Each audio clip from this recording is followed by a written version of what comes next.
โอเคบทเรียนแรกการสารกลุ่มละแอขั้นตอนแรกมีแบบ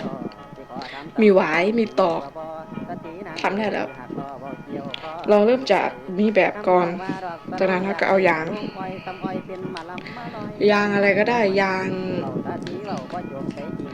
ที่เรามีนั่นแหละยางมัดผมยางรัดเกียงยางยังก็ได้เสร็จแล้วเรามัด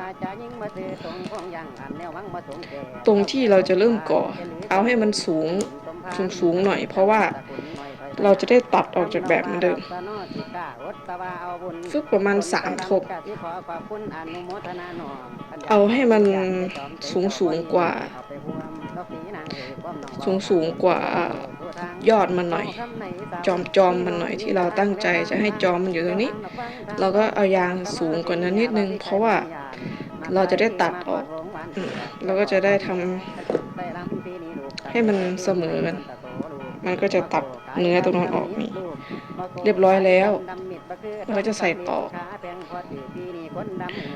กันที่นี่ทำให้มันแหลมขึ้นไปแบบนี้เหล็กแหลมต้องมีเอาเหล็กแหลมเสียบนำร่องก่อนจากนั้นเห็นไหมเราจะบากไว้ตรงนี้นะ